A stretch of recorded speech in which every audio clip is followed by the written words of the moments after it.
Hi friends, చూడండి మనం జీలకర్ర, మిరియాలు, ధనియాలు, సొంటు, వాము వేసి అల్లం, పచ్చిపసుపు పులుసు పెడుతున్నాము. 50 గ్రాముల అల్లం, 50 గ్రాముల పసుపు, ఒక వెల్లుల్లిపాయ, 2 టమాటాలు, 2 ఉల్లిపాయలు. ఇప్పుడు మనం పచ్చిపసుపు అల్లం పులుసు ఎలా పెట్టాలో చూద్దాం వీడియోలో. మనం ఇప్పుడు ఇందులో వేసుకుంటున్నాము. వేపడానికి ఆయిల్ వేయలేదు, ఆయిల్ వేయకుండానే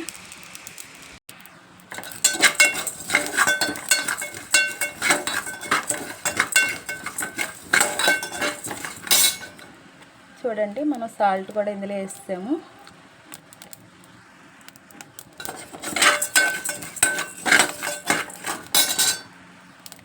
ఒక స్పూన్ సాల్ట్ వేసాము. చూసారా ఫ్రెండ్స్, మనం ఇవన్నీ మిక్సీ పట్టుకున్నాము. ధనియాలు, జీలకర్ర, వాము, మిరియాలు, సొంటు అన్నీ మిక్సీ పట్టుకొని పౌడర్ చేసి పక్కన పెట్టుకున్నాము. మిగతా ప్రాసెస్ చూద్దాం. చూడండి మనం 5 పచ్చిమిరపకాయలు వేసుకున్నాం. అసలు ఎండుమిరపకాయలు వేసుకోవాలా లేక మన దగ్గరికి ఒక 6 పచ్చిమిరపకాయలు వేసుకున్నాం. చూడండి మనం పసుపు, అల్లం, టమాటా, ఉల్లిపాయ మొత్తం అన్ని పేస్ట్ ఆడుకొని పక్కన పెట్టాము. ఇప్పుడు మనం స్టవ్ మీద పెడదాం. ఇప్పుడు ఆయిల్ వేసుకొని బాగా వేపాలి. చూద్దాం రండి. చూడండి ఫ్రెండ్స్, మనం 3 స్పూన్ల ఆయిల్ వేసాం కదా. ఇప్పుడు ఆయిల్ బాగా వీటెక్కింది. కరివేపాకు వేద్దాం.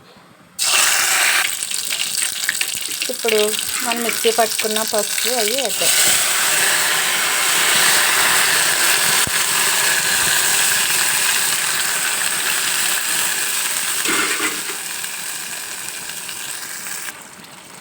చూడండి ఫ్రెండ్స్,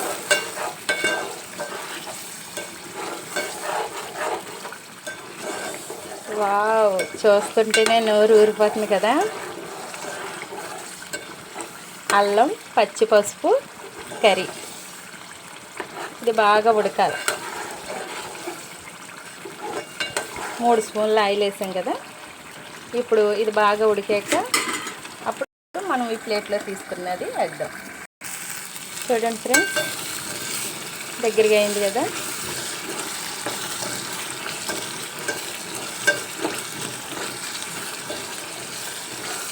ఇప్పుడు మనం ఈ పొడి వేసుకోవచ్చు. మిక్సీ పట్టాం కదా, చూసారా.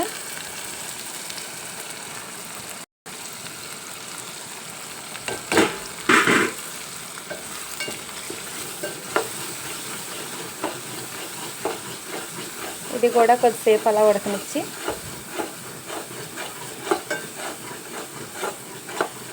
అప్పుడు చింతపండు ఒక 50 గ్రాములు పిసికేసి పక్కన పెట్టుకున్నాము. ఇదిగో చూసారు ఫ్రెండ్స్. ఇప్పుడు మనం ఇది వేసాం కాబట్టి ఇది బాగా ఉడకాల. అప్పుడు దీని టేస్ట్ మనకి వాతూరు నొప్పులు కట్ట ఏమైనా ఉంటే అన్ని కూడా చాలా బాగుంటుంది. చూడండి ఫ్రెండ్స్,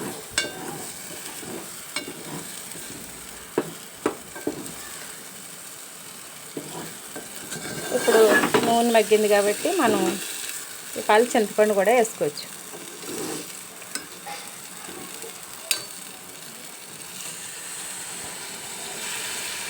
వేసిన తర్వాత బాగా కలుపుదాం.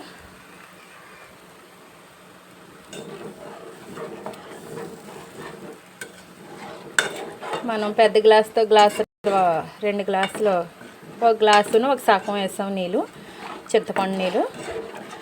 చింతపండు ఒక 50 గ్రాములు పడ్డది.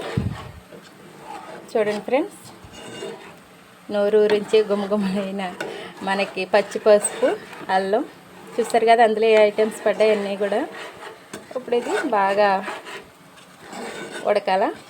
ఉడికినప్పుడు దీని టేస్ట్ ఎలా ఉందో చూద్దాం. చూడండి ఫ్రెండ్స్, ఎప్పుడైనా కాళ్ళు, చేతులు ఏమైనా నొప్పులుగా ఉంటే మనం ఈ కర్రీ తింటే మనకి నొప్పులు తగ్గుతాయి.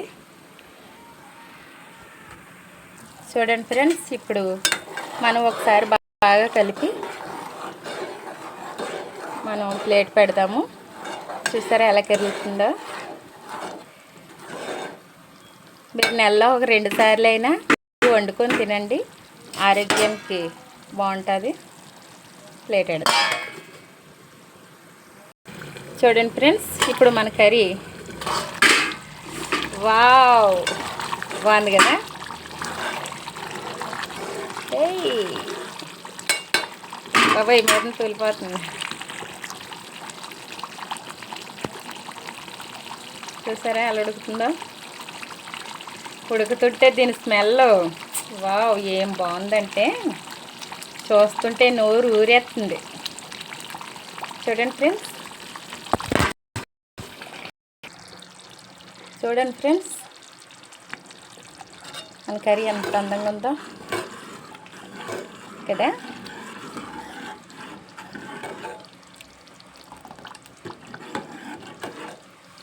ఇందులో ఎన్ని రకాలు పడ్డాయి చూసారు కదా. పసుపు, అల్లం, సొంటు, మిరియాలు, వాము, జీలకర్ర, ధనియాలు, పచ్చిపసుపు వండితే ఇవన్నీ వేసుకొని బాగుంటుంది. అందులో ఒక వెల్లుల్లిపాయ, 2 టమాటాలు, 2 ఉల్లిపాయలు, ఎండుమిరపకాయలు వేసుకోవాలా. కానీ నా దగ్గర ఎండుమిరపకాయలు లేవు కాబట్టి పచ్చిమిరపకాయలు వేసాను. చూసారా ఎంత బాగుందో. చూడండి ఫ్రెండ్స్, వావ్ చాలా చాలా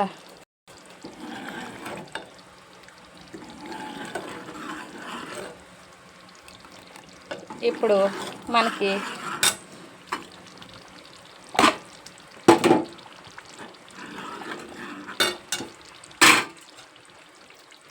అయిపోయింది. చూసారా ఇలా ఆయిల్ పైకి తేలాలి కర్రీ రెడీ అయిందంటే. ఒక్కొక్కరు మరీ పలసగా పెట్టుకుంటారు కాబట్టి అంత టేస్ట్ అనిపించదు. కొంచెం ఇలా పెట్టుకోవాలా. ఇలా పెట్టుకుంటే మనకి బాగుంటుంది. కానీ కాళ్ళు చేతులు నొప్పి వచ్చినప్పుడు, తర్వాత